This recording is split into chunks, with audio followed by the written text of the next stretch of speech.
السلام عليكم، أجي نشارك معكم العمارة ديال هاد ميني بطبوط. كيجي صراحة زوين بواحد العمارة رائعة. وهنا كناخد واحد الطنجرة صغيرة هكا كندير فيها صدر ديال الدجاج، وكندير عليه واحد البصلة قطعتها غير على 4، وكندير فيها سكينجبير والملحة والإبزار، وكنرويها. درت هنايا الماء دافي وصافي وديتها فوق البوطة وخليتها حتى تسلق ليا داك الصدر ديال الدجاج.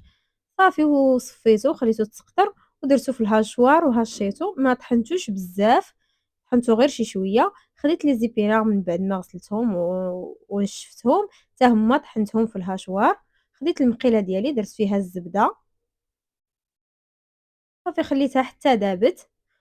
درت عليها واحد بصلة عفوا، درت فيها واحد البصلة مشلضة، درت فيها شوية ديال الملحة وشوية ديال البزار، وصافي خليت هذيك البصيلة حتى دهبات وتشحرات ليا هكا حتى هبطت ديك البصلة. صافي كتشوفوا البصلة تبدل اللون ديالها دهبات. كنجيب داك لي زيبينا كنزيدهم، وصافي كنبقى حتى هما نخلطهم حتى كيهبطوا كتنسجم ليا داك البصلة مع لي زيبينا، كيتشحروا مزيان. كنجيب داك الدجاج اللي هشيتو حتى هو كنزيدو على داك لي زيبينار والبصلة وكنخلطهم مزيان. ما كنزيد هنا لا بزار لا والو حيت كلشي درتوه في الاول مع البصلة.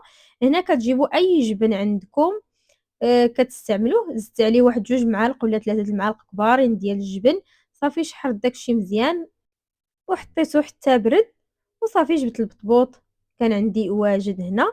صافي كنعمر كما كشفتوا كنعمر البطبوطه بالحشوه، وكندير ليها شويه ديال الفرماج احمر هكا محكوك من غير من داك الفم هكذايا، صافي من الواجهه. وصافي ها البطبوط ديالنا كيفاش كيجي رائع بهاد الحشوه، يا سلام الصراحه. وكتقدموه هكا، كتقدموه يما كتقدموه بارد، ولا حتى كتبغيو تاكلوه كتسخنوه